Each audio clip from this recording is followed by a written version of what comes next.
Hace 25 años, en un agujero en el suelo vivía un joven. Ese joven era yo, y ese agujero estaba en tinieblas, bajo la sombra de Mordor. Pero yo no lo sabía. Pensaba que Mordor era solo un país de ficción, un cuento, una mentira más de la literatura de fantasía. En aquella época yo quería ser feliz, pero no podía. Pasaba horas y horas metido en mi habitación, sin saber por qué sufría y pensando que nadie me veía sufrir. Pero Dios, que para mí no era más que otro cuento, otra mentira de fantasía, tuvo misericordia de mí y me mandó un libro a aquel agujero.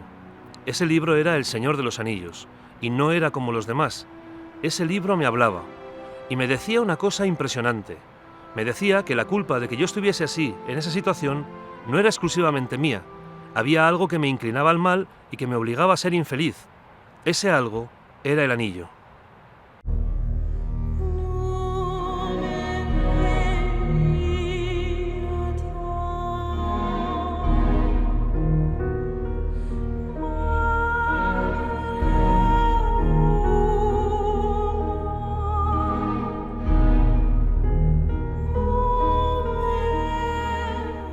¿Qué era el anillo? Yo quería saberlo, necesitaba saberlo. Aquel libro me decía que para destruirlo hacía falta una comunidad que me ayudase a hacerlo. ¿Dónde estaba esa comunidad? Necesitaba saber si todo aquello que sentía era verdad. Había muchas preguntas que necesitaban respuesta. Me llamo Diego Blanco y soy escritor. Hace 25 años que estoy investigando a Tolkien y el Señor de los Anillos. Ahora sé que no me equivocaba al creer ver a Dios entre elfos, enanos y hobbits. Tolkien me ayudó a conocer a Jesucristo, y eso ha sido lo más importante que me ha pasado en la vida. Hoy me gustaría ofrecerte las respuestas que he ido encontrando en este camino inesperado.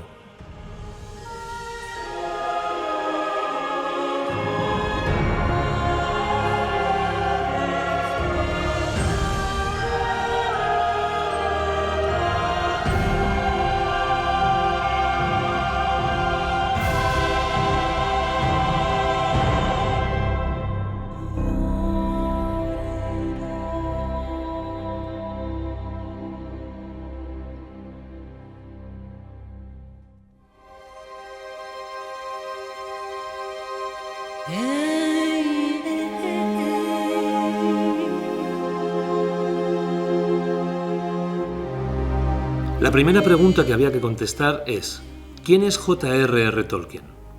Tolkien nació el 3 de enero de 1892 en Bloemfontein, Sudáfrica, en el seno de una familia de confesión baptista. Su padre era empleado de banca y murió muy joven, mientras su madre Mabel hacía un viaje por Inglaterra con los dos hermanos Tolkien.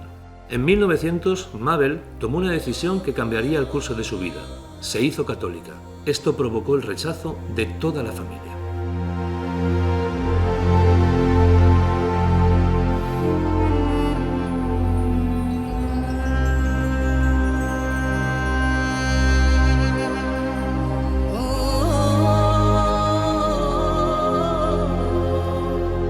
Mabel y sus hijos quedaron en unas condiciones económicas muy precarias. Fue en este momento cuando el padre Francis Morgan, sacerdote del oratorio de Birmingham, se hizo cargo de la situación y comenzó a apoyar espiritual y económicamente a la familia. El padre Francis, que era español, nacido en el puerto de Santa María, proporcionó a Tolkien una plaza en la escuela del oratorio cuando Mabel no pudo seguir pagando la Kinnedore School donde estudiaba, y facilitó un nuevo hogar a la familia cerca del oratorio. 4 años más tarde, Mabel murió. His mother had become a Catholic before her death, and she, in her will, entrusted Tolkien to the care, the guardianship, to the legal guardianship of one of the priests of the Birmingham Oratory, the oratory founded by Blessed John Henry Newman. El padre Francis se convirtió entonces en el tutor legal de John y su hermano Hilary.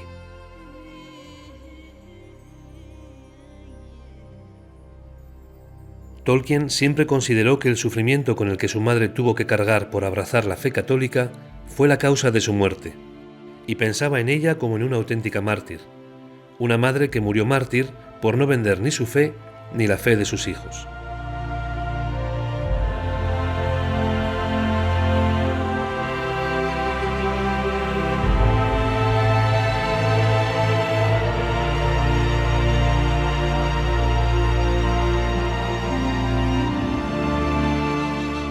Fue entonces cuando el oratorio de Birmingham se convirtió en el hogar de los hermanos Tolkien. Aquí, el padre Francis continuó transmitiéndoles la fe, una fe que él mismo había recibido años antes en este mismo oratorio, de manos de un beato, el cardenal John Henry Newman. John Henry Newman was the greatest convert of the 19th century, probably anywhere in the world, and certainly in England in 1845. It had a transformative effect on the church in this country and led many others to follow him. Led to the beginnings of what he talked about as the second spring, the rebirth of the Catholic Church in England. La influencia del cardenal Newman en la fe de Tolkien es fundamental para comprender qué significa el Señor de los Anillos, porque la fe de Tolkien es la fe de Newman.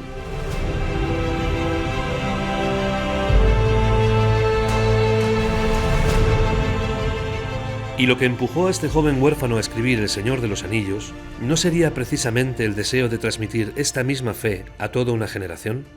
Acompáñame en este viaje desde este molino de Salehole, que inspiró a Tolkien al crear la comarca, hasta el corazón de las tinieblas.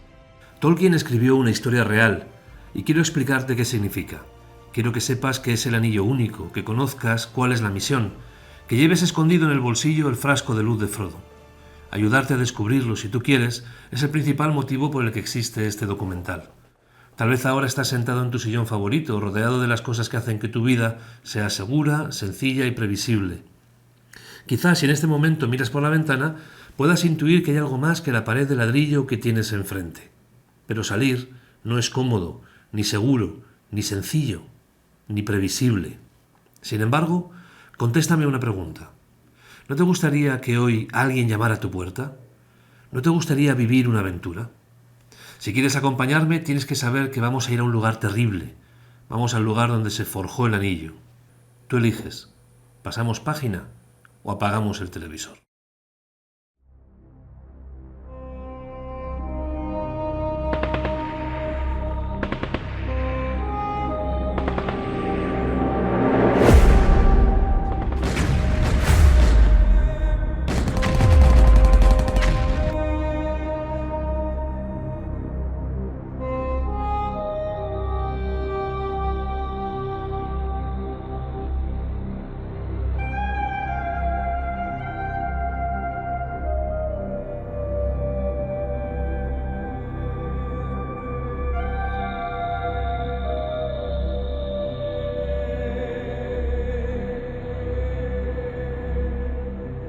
Se dice que el siglo XX nació aquí, en esta región del norte de Francia. La verdad es que no lo sé. Lo que es seguro es que aquí nació Mordor. Todos los historiadores coinciden en afirmar que la batalla del Somme fue el peor desastre militar de la historia del ejército británico. Piensa que solamente en los 6 primeros minutos de la batalla murieron más de 20.000 soldados aliados. Sin esta experiencia del horror que vivió Tolkien en primera persona, jamás hubiera podido existir Mordor ni su descripción como lugar del mal absoluto. At the end of the Battle of the Somme, which ended on the 18th of November officially, 1.2 million French, British and German soldiers got killed, wounded or missing. After the war, they made a little calculation, which was for each square kilometer ground gained by the Allies, costed in total just over 6,200 soldiers. It was madness, absolute madness, a slaughterhouse. The King of carven stone, the Lord of silver fountain. El anillo fue forjado en Mordor, pero para entender qué significa el anillo es imprescindible que entendamos quién fue el que lo forjó. Sauron, el señor oscuro de Mordor. Pero este Sauron no es más que un siervo del verdadero enemigo, Morgoth. En la mitología de Tolkien, Morgoth es uno de los seres angélicos que viven junto a Eru, el dios único. Es el ángel más bello, el más sabio, el más inteligente, el más poderoso. Tanto que se revela y quiere ser como Dios y ocupar su trono. Por eso, después de una gran batalla en el cielo, es expulsado y cae como un rayo a la tierra, provocando hambre, miseria, guerras y dolor. shall wave on mountains and grass beneath the sun. His well shall flow in fountains. Él es el auténtico enemigo de los hombres, del cual Sauron solamente es un siervo. ¿Quién es el enemigo en El Señor de los Anillos? ¿Quién es el enemigo en la mitología de Tolkien? Para Tolkien, los enemigos no son los alemanes. ¿Quién es el verdadero enemigo para Tolkien? Es Morgoth, es Sauron, es el forjador del anillo. El enemigo es el demonio. Oh, sorrow, fail, and sadness at the mountain king's return. Esta versión de Tolkien de la historia de Luzbel, el ángel caído, es una de las claves necesarias para comprender El Señor de los Anillos. Sauron es la encarnación concreta del demonio como enemigo en tu vida, porque a pesar de haber sido vencido por Jesucristo en su cruz y resurrección, se le permite conservar todavía cierto poder para tentar. Solo para tentar. El enemigo, entonces, ¿cómo lleva a cabo su obra de tentación? Por medio de un arma con la que nos puede esclavizar: el anillo. La obra del enemigo comienza por una mentira. Dios no es amor. Dios no te quiere. ¿Cómo va a ser amor uno que permite que la gente sufra de 1000 maneras diferentes? ¿Cómo te va a querer Dios a ti, con esa vida que tienes, con ese hijo enfermo, o si no tienes dinero para llegar a fin de mes? ¿Sabes cómo ha logrado hacer que te creas esta mentira? Te ha mostrado tu vida y te ha dicho que está mal hecha. Y te ha invitado a rebelarte, a cambiar tu vida por otra en la que por fin todo te sale bien. Es que tú y yo tenemos un problema muy grave. No soportamos que la realidad no coincida con nuestra voluntad, porque nos da miedo. Este es el anillo. El arma del enemigo es el miedo a la muerte que se extiende a todas las cosas que te hacen sufrir. El anillo te muestra una vida completamente diferente a la que tú tienes, una vida mejor, una vida en la que tú no sufres. Y como nos da tanto miedo sufrir, construimos nuestra vida para huir del sufrimiento, nos escapamos, nos ponemos el anillo, nos volvemos invisibles. Y así el anillo se convierte en nuestro tesoro. Con él nos creemos más inteligentes que Dios, porque pensamos que se equivoca al permitir el sufrimiento en nuestra vida. Esta es el arma del enemigo. Por el miedo a sufrir somos esclavos del anillo y hacemos todo lo que nos ordena. Through row and over fen and field, where the long grass grows, the west wind comes walking, and about the walls it goes. Tolkien partió hacia la guerra dejando atrás a su esposa Edith, con la que acababa de casarse, y a sus amigos del TCBS, un club estudiantil que había fundado años antes con 3 compañeros de la Kinnedore School de Birmingham. Los 4 eran hombres excepcionales y creían firmemente en que su misión era la de cambiar el mundo a mejor, encendiendo una nueva luz y acercándolo a Dios a través del arte y de la escritura, a través de la belleza. Los miembros de la TCBS fueron los primeros en descubrir la Tierra Media, los elfos, los orcos y la poesía de Tolkien. Todos ellos fueron llamados a filas. Gracias a su facilidad con los idiomas, Tolkien sirvió como oficial de señales aquí, en esta zona del Somme. Pronto comenzó a sufrir fiebre de trincheras, una enfermedad transmitida por los piojos y las pulgas, por la que tuvo que ser evacuado del frente y que le dejó convaleciente durante mucho tiempo. Sus compañeros de la TCBS no tuvieron tanta suerte. Poco antes de morir, Geoffrey Smith, su íntimo amigo y miembro de la TCBS, escribió a Tolkien desde las trincheras para decirle: «Mi querido John, haz lo posible por publicar tus obras. Sí, públicalas. Estoy seguro de que eres un elegido, como Saúl entre los hijos de Israel. Date prisa, antes de que te toque salir a esta orgía de muerte y crueldad. Que Dios te bendiga, mi querido John Ronald. Di tú las cosas que hemos intentado expresar, si es mi destino que yo no esté para decirlas».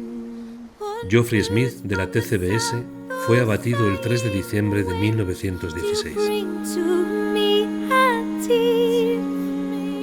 When I was born mere the fair he tarries. La segunda gran pregunta que tenemos que contestar es la siguiente. Ask not ¿Por qué Tolkien quiso explicar algo tan importante con algo aparentemente tan poco serio como un cuento de hadas? bones there.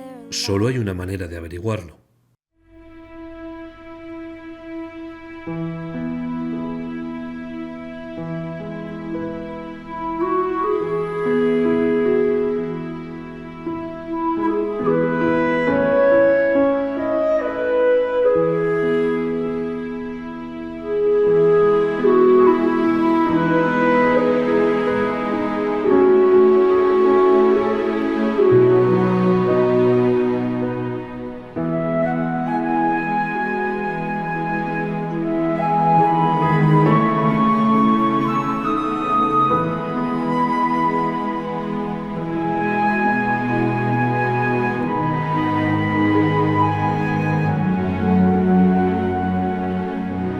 En 1925, Tolkien comenzó a trabajar como profesor de anglosajón en Oxford.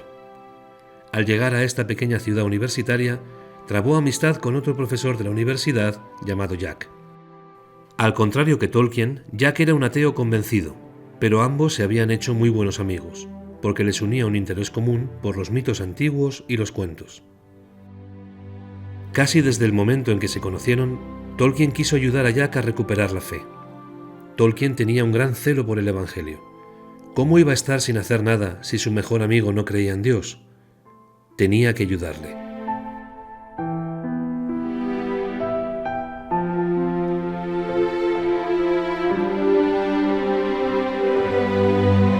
La noche del 19 de septiembre de 1931, Jack invitó a cenar a Tolkien y a un amigo común que se llamaba Hugo Dyson.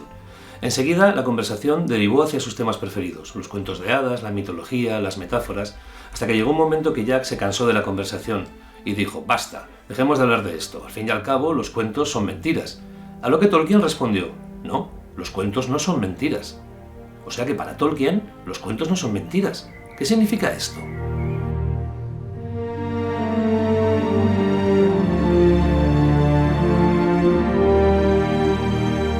Por supuesto, los cuentos de los que estaban hablando aquella noche mientras paseaban por este campus del Magdalen College eran los relatos que componían las distintas mitologías de los antiguos. Las leyendas mitológicas están íntimamente unidas a los cuentos de hadas, ya que comparten una misma misión. Buscan enseñar, o mejor aún, buscan ayudar a entender realidades difíciles de entender. Por ejemplo, Blancanieves. ¿Blancanieves es verdad o no es verdad? ¿Es que no te suena la historia de un ser terrible, oscuro, malvado, que tiene envidia de tu belleza? Y como tiene envidia de tu belleza, te da a comer de un fruto que está envenenado. Y cuando lo comes, mueres. ¿No has leído nunca esto en el Génesis? Pero ese no es el final de la historia, porque luego vendrá un príncipe maravilloso que, como dice el Cantar de los Cantares, te besa con los besos de su boca y te resucita.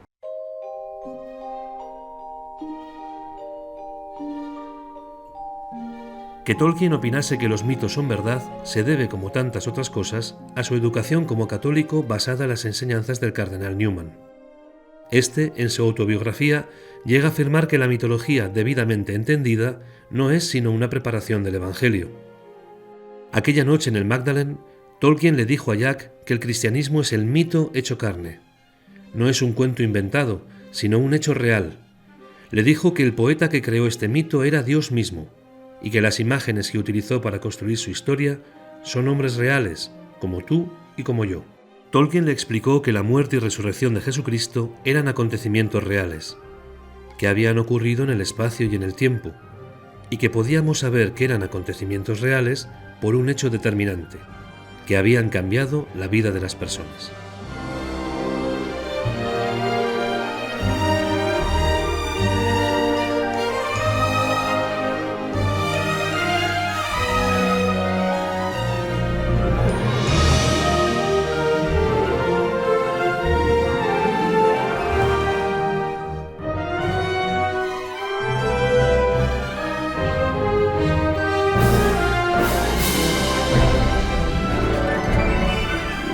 Y así, hablando de mitología y de cuentos de hadas, Tolkien le anunció el Evangelio.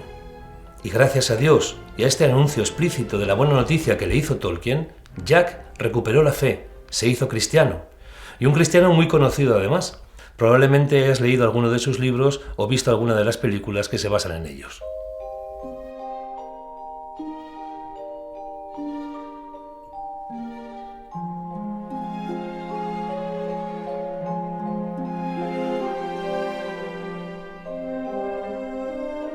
Para Tolkien, los cuentos de hadas hacían resonar los ecos del Evangelio. Estaba convencido de la capacidad que tenían para transmitir la fe. Acababa de ver una prueba de ello en la reciente conversión de su amigo C.S. Lewis. I knew Tolkien for 10 years after Lewis died, and some have said that he cooled off towards Lewis, but he didn't. He loved him very, very much. And he told me when I was editing some letters, I said, were you and Jack, were you talking about The Lord of the Rings in 1929 when you had a meeting of the Inklings together? And he said, you know what Jack Lewis was like. He was such a boy. He had to have a story. And that story, The Lord of the Rings, was written to keep him quiet. But he, Tolkien was, you couldn't influence him. But as he said himself, you could encourage him. And that's what Lewis mainly did with him. He encouraged him all the time.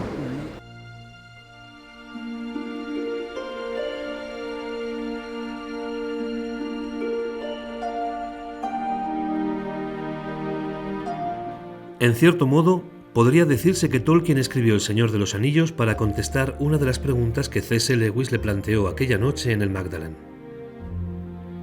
La muerte y resurrección de Cristo es real porque cambió la vida de los apóstoles.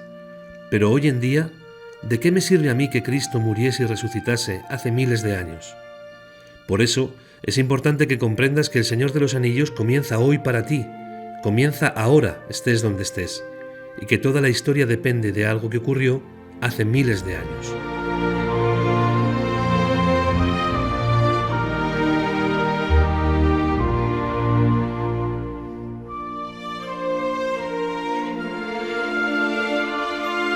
Miles de años antes de que comience la historia del Señor de los Anillos, Sauron es derrotado por la última alianza de hombres y elfos, y un mortal, el hijo del rey, le arrebata el anillo.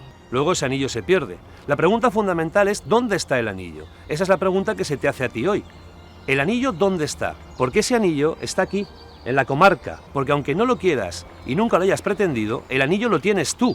Lo llevas colgado al cuello desde que naciste, lo has heredado de tus padres, como Frodo lo hereda de Bilbo, su padre adoptivo. Por eso es fácil entender que Frodo, el protagonista del Señor de los Anillos, eres tú y soy yo. Porque todos somos hobbits en cierto modo, somos comodones, no nos gustan las aventuras, nos gusta vivir tranquilos, sin problemas. Por eso el ojo de Sauron está fijo en la comarca, está fijo en ti, porque intuye que el anillo lo tienes tú. Y eso es para ti un gran peligro. El anillo nos inclina al mal. Como dice el catecismo, por el pecado original tenemos que librar un duro combate contra la concupiscencia. Estamos inclinados al mal, no porque seamos malos, sino porque tenemos el anillo colgado al cuello desde que nacemos.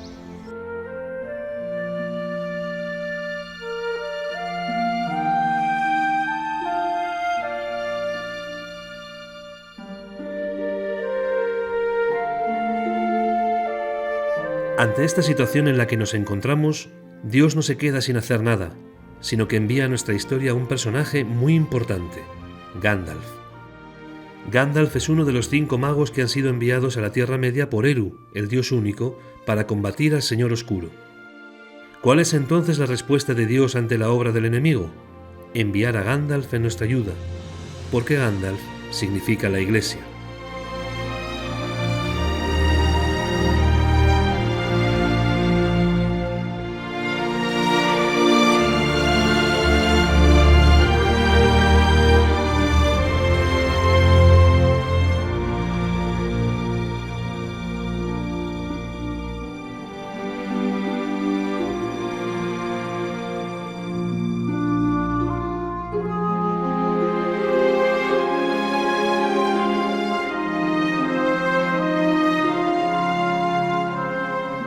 Gandalf le dice a Frodo que se encuentra en un gravísimo peligro.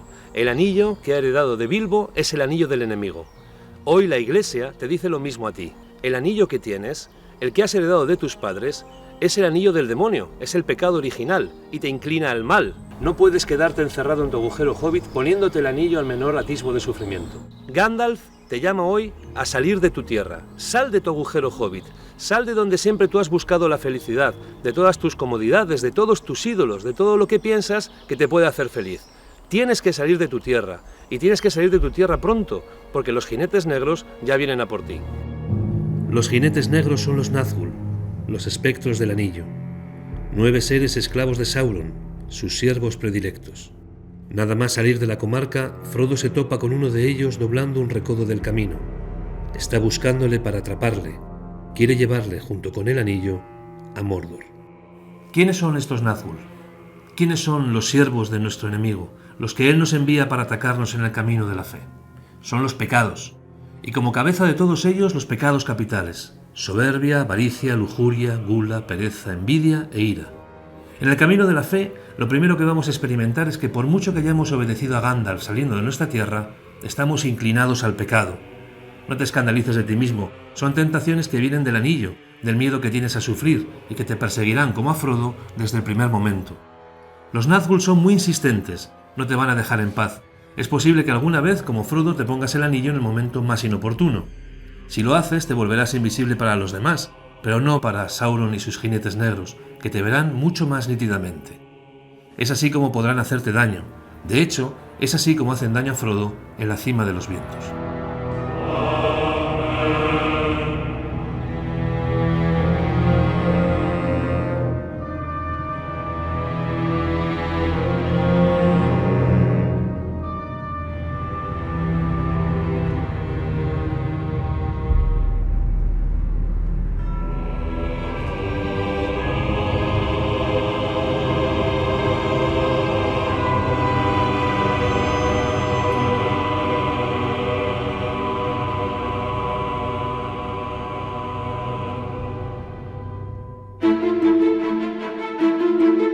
Con la herida cada vez más cerca de su corazón, Frodo logra atravesar milagrosamente el río que hace de frontera natural con Rivendell.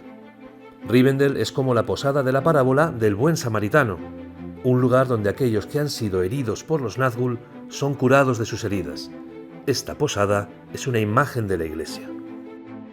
Aquí, en la biblioteca de Littlemore, Newman pasó 4 años investigando los orígenes de la fe cristiana. Estudió las obras de los padres de la Iglesia y la vida de las primitivas comunidades cristianas. Las conclusiones a las que llegó le llevaron a hacerse católico. Littlemore se parece mucho a Rivendell, porque es el lugar donde Newman, entonces presbítero anglicano, curó sus heridas y se reconcilió con la Iglesia católica, pidiendo ser admitido en ella.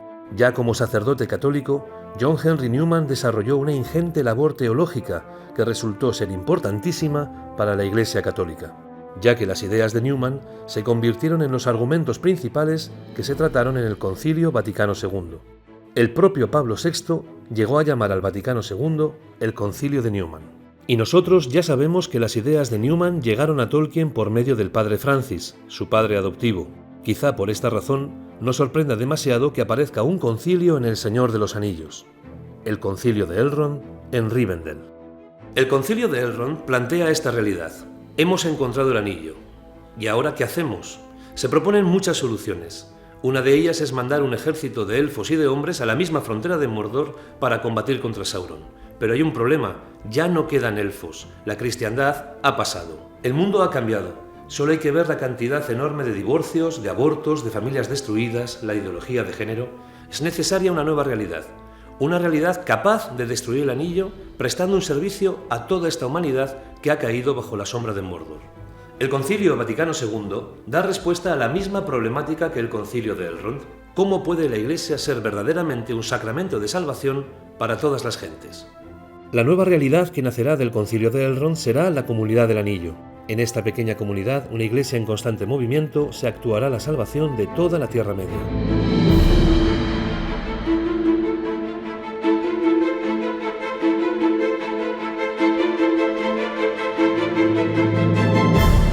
La comunidad del anillo no puede llegar a Mordor sin ninguna ayuda. Son importantes las armas de la luz, las armas con las cuales van a combatir a todos los enemigos que se van a encontrar por el camino, porque tienes que saber una cosa: en el camino a Mordor vas a tener muchos enemigos.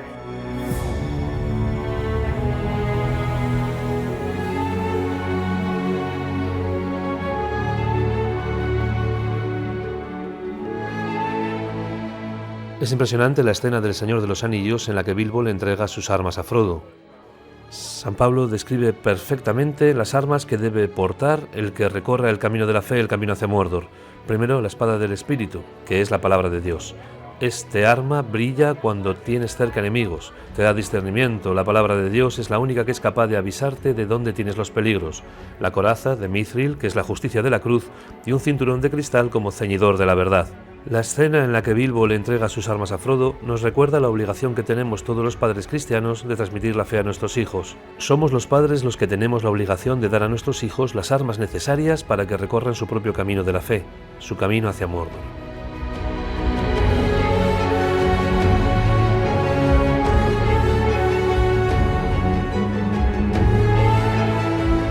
La comunidad del anillo va a adentrarse en el reino de Moria. Allí debería haber un tesoro, una piedra del arca, la plata auténtica. También en nuestro corazón debería haber una perla preciosa, un arca de la alianza que contuviera el Espíritu Santo. Pero quizá no sea así. Nuestro corazón está habitado, sí, pero por un monstruo. Está lleno, pero de orcos. Llega tu turno y el mío. Míralos, los tienes ahí delante. ¿No sabes quiénes son los orcos? Escucha a San Pablo en la carta a los Gálatas. Fornicación, impureza, libertinaje, idolatría, hechicería, odios, discordia, celos, homicidios, iras, rencillas, divisiones, disensiones, envidia, borracheras, orgías y cosas semejantes. Ahora es el momento. Coge las armas y lucha, lucha. No dejes que estos monstruos te quiten la esperanza y arranquen la vida de Dios en ti. Mira lo que te han hecho. Te han robado la perla preciosa, la plata auténtica que había en ti. Te la han robado porque el templo eres tú. Gandalf cae en Moria. La iglesia ha luchado contra el Balrog, la imagen del enemigo que se había instalado en nuestro corazón. Después de este desastre, ¿encontrará la comunidad la verdadera arca de la alianza?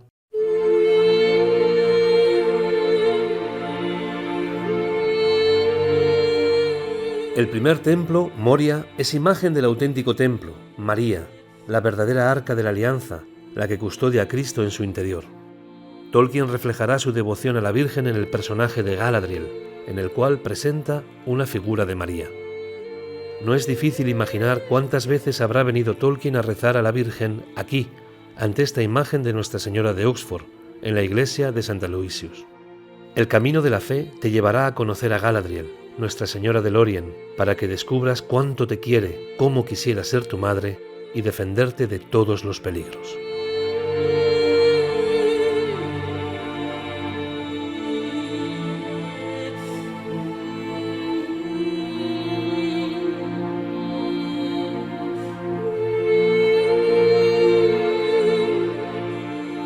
Este es el espejo de Galadriel.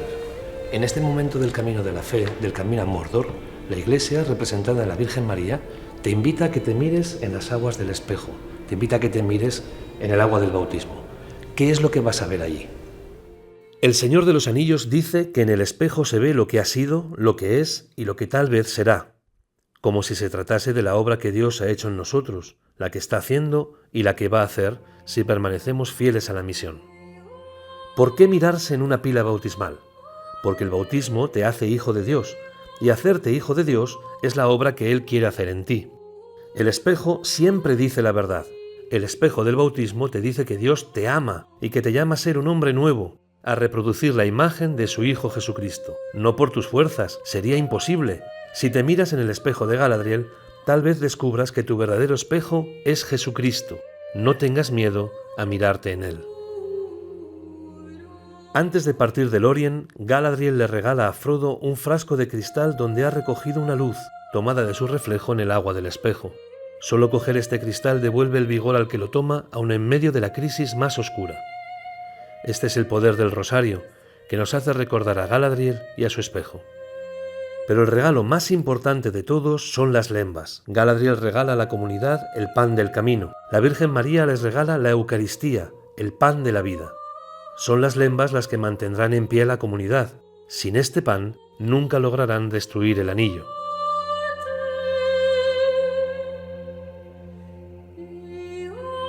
Al salir de Lórien, la comunidad se dividirá a causa de la traición de Boromir. Unos acabarán despertando viejos reyes dormidos o viejos árboles dormidos, como una imagen de la evangelización, cuyo objetivo es preparar a todos los pueblos libres de la Tierra Media para la batalla final. Otros, Frodo y Sam, se adentrarán en lo más profundo de la tierra de Mordor para intentar desesperadamente arrojar el anillo al fuego. En esta evangelización, en esta batalla, la comunidad del anillo no va a estar sola. Un mago vestido de blanco, uno que ha vuelto de una gran prueba, va a luchar con ellos. Gandalf ha regresado. Aragorn le dirá a Gandalf el Blanco: «Eres nuestro capitán y nuestra bandera. El Señor Oscuro tiene 9, pero nosotros tenemos uno, más poderoso que ellos, el Caballero Blanco. Ha pasado por las pruebas del fuego y el abismo, y ellos le temerán. Iremos a donde Él nos conduzca». We have a liberal, secular culture which is very hostile to the Catholic faith, particularly on matters of morality. And so those who are true to Christ and the teaching of His Church will have a challenge, do have a challenge. And of course, part of the drama of The Lord of the Rings is the forces of evil destroying this simple and beautiful way of life.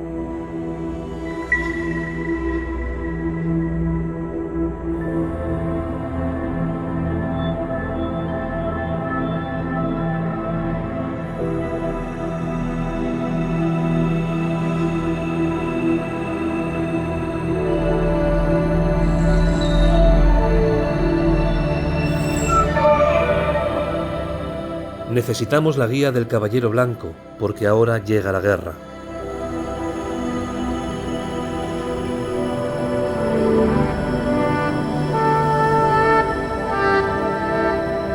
¿Qué esperabas ver? ¿Un lugar espectacular? No. La batalla final se libra en todas partes, en la calle, en la escuela, en el mercado. Pensamientos, sofismas, mentiras, traiciones, enemigos enormes como los jinetes negros y terribles como los orcos. Mira la batalla, contempla los campos del Pelennor. Esta batalla es real, está ocurriendo ahora, aunque no la podamos ver. Esta guerra se está luchando ahora mismo, quizá, encima de tu cabeza.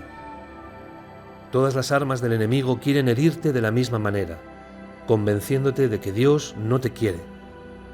El Señor de los Anillos no hace otra cosa que expresar con un lenguaje de fantasía, para que lo entiendas mejor, la guerra que el enemigo te hace todos los días, desde que te levantas hasta que te acuestas, los ataques que te manda para conseguir que desesperes del amor de Dios. De esta batalla no nos es lícito desertar. Desesperar es dar ya la victoria al enemigo. Pero no tengas miedo. Sauron está asustado. No soporta ver forjada de nuevo la espada que le arrebató el anillo. Espera en Dios y lucha, aunque creas que ya no puedes aguantar más. Gandalf el Blanco ha tomado el mando de la defensa última de la Ciudad Blanca. Él es el verdadero guardián de la ciudad. No estás solo. Toda la iglesia está contigo. Shall come into his own. His crown shall be upholden. Hemos dejado a Frodo buscando el camino para entrar en Mordor. En cierto momento se preguntará: ¿quién me guiará a mi destino? ¿El bien o el mal? Y enseguida aparecerá la respuesta. Shall echo golden to songs of your song. Enseguida aparecerá la respuesta: Gollum. Gollum muestra todo lo que el anillo es capaz de hacer en una persona como tú y como yo. Es el fruto del pecado en nosotros. Gollum no es ni el bien ni el mal, es ambas cosas, es el hombre, eres tú y soy yo. Gollum está dividido en dos partes, Sméagol como parte buena y Gollum como la mala. Estas dos partes luchan constantemente entre sí. Eso que dice San Pablo en la carta a los romanos: realmente mi proceder no lo comprendo, Pues no hago lo que quiero, sino que hago lo que aborrezco. En realidad ya no soy yo el que obra, sino el pecado que habita en mí. Frodo le perdonará la vida a Gollum, siente compasión de él. ¿Cómo no la va a sentir si es un hobbit como él? Pero no ha tenido su misma experiencia. Gollum no ha tenido un Gandalf, no ha salido de su tierra, no ha tenido una comunidad, no ha conocido a Galadriel. ¿Quién me guiará? ¿El bien o el mal? Al igual que Judas llevó a Cristo a la cruz, serán tus enemigos en esta tierra quienes te guíen a destruir el anillo que habita en ti. No hablamos del enemigo con mayúsculas, del diablo. Hablamos de aquellos de los que dice Jesucristo: amad a vuestros enemigos, los que puedes ver y tocar, tu vecino, tu profesor, algún familiar, tu jefe, aquel que te hace la vida imposible o se ríe de tus defectos. Ellos son nuestros Judas, ellos son los que nos guiarán a destruir el anillo.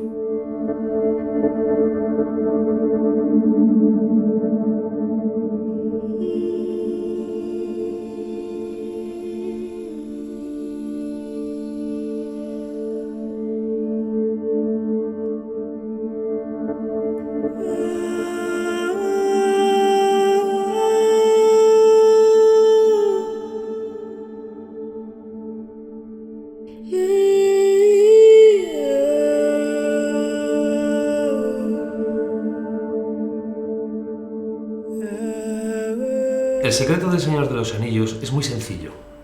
Esta obra no esconde doctrinas complicadas ni extrañas, solo esconde la fe católica. ¿Y qué dice la fe católica?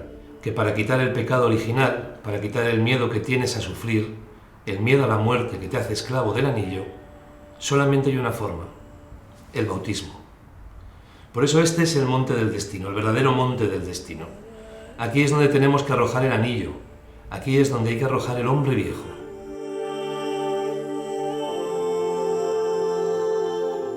Aquí nace un hombre nuevo, un hombre libre de la necesidad de ponerse el anillo.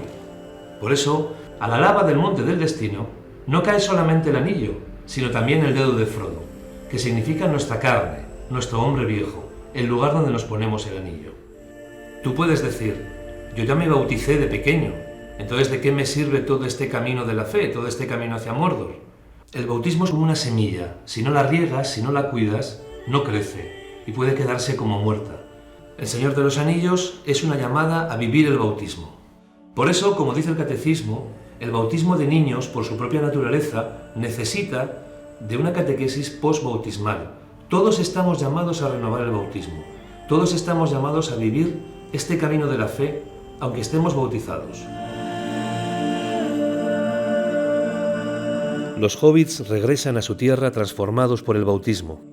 Gandalf les dirá que toda esta aventura ha sido una preparación. ¿Para qué?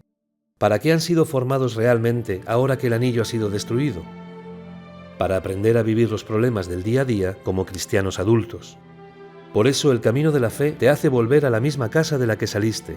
Tal vez la casa te parezca igual, pero tú ya no eres el mismo.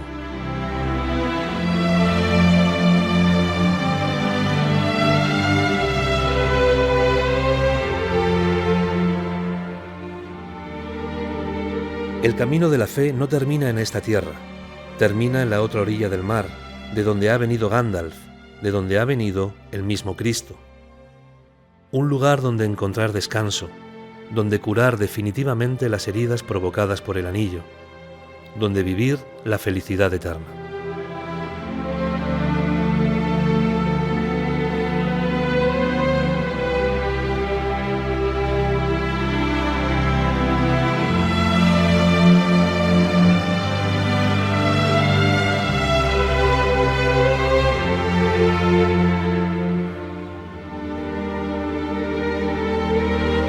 Permíteme rendir homenaje a Tolkien, un hombre que ha ayudado a muchos a encontrar la fe, devolviéndole una pequeña parte de lo que él me regaló a mí, con la esperanza de poderle conocer personalmente cuando llegue el momento y nos toque navegar hacia el otro lado del mar.